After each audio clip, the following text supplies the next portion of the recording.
So Draymond Green, if you didn't know, got himself tossed out of a game last night. It happened in the third quarter, I believe. So what happened is that if you watch the replay, you can see Sabonis falling to the ground. He's bumped by Klay Thompson. I think it was inadvertent bump by Klay when they were trying to all wrestle for a rebound. He falls onto the ground. And then Draymond's ankle gets tangled up with his arms, and Draymond then just stomps on his chest as hard as he can. It's just a hard stomp. Sabonis is rolling over in pain and agony and whatnot. So I've heard different angles of this. From what I've seen of the replay, and I know this is all about giving people the benefit of the doubt, but I've seen a different replay where they actually show him laying from a different angle. And from that angle, it looks to me that Sabonis is initially covering up his head, trying to prevent himself from getting kicked in the face or getting run over. So if you're in that position, most likely that's a natural defense mechanism you're going to have. You're on the ground, a bunch of guys are standing around you, and you're in close proximity of them. You're going to try to protect your head first. That's the most important place to protect yourself from getting stomped and whatnot. And then you see his arms get tangled with Draymond's ankle. So that's where I think people debate, whether it was intentional by Sabonis, but for me, it looked like it just got tangled up randomly with his ankle, and then Draymond is trying to release himself from that, and he stomps down hard on Sabonis' chest. I know some people have argued that there's no place for Draymond to go. Even if that's true, that the way he stomped on his chest, that to me shows excessive force. They knew what he was doing. If you know where to go and you had to land on someone's chest with your foot, you don't try to go at full force the way Draymond did. That to me is horseshit.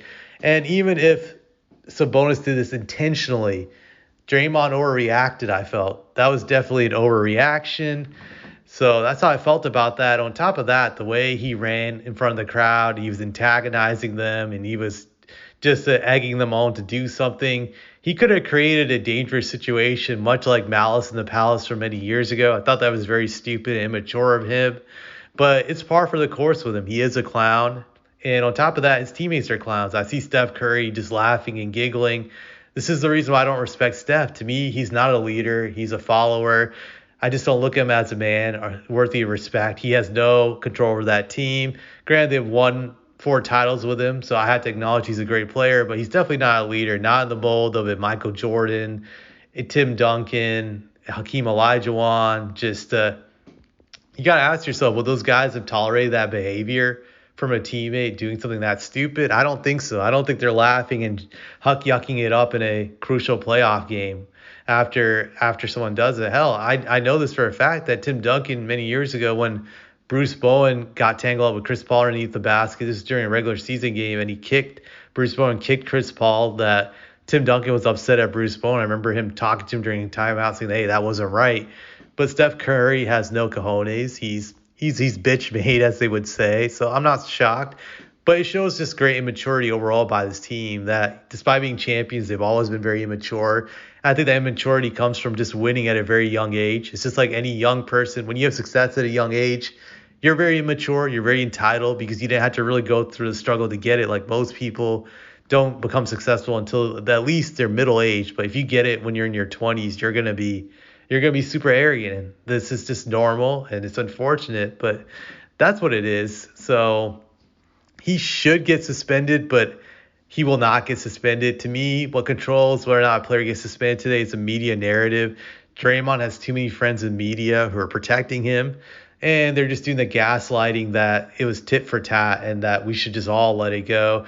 I think it's wrong. I think he should get suspended, but he won't. That's just the unfortunate deal of it, and he'll do something dirty and malicious again because he has to be emboldened knowing that he's pretty much untouchable. I feel Draymond could bring a gun to a game and he could shoot someone, and somehow these media idiots will gaslight by saying, hey, Draymond was not intentionally trying to shoot the gun, okay? He just turned it around the wrong way. It was an accident. It was unintentional, and despite sending blah blah to the hospital, we can't suspend Draymond. That he didn't have control over the bullets. The bullets were not in his control. Just these gaslighting dumbasses really get to me, but it's frustrating. He's gonna do something dirty again. I guarantee it. He will. Just someone could end up getting seriously hurt with this guy. He's a loose cannon. And I think if the Warriors are on the verge of facing elimination during these playoffs, I look for him to do something really stupid up there with what Andrew Bynum did way back in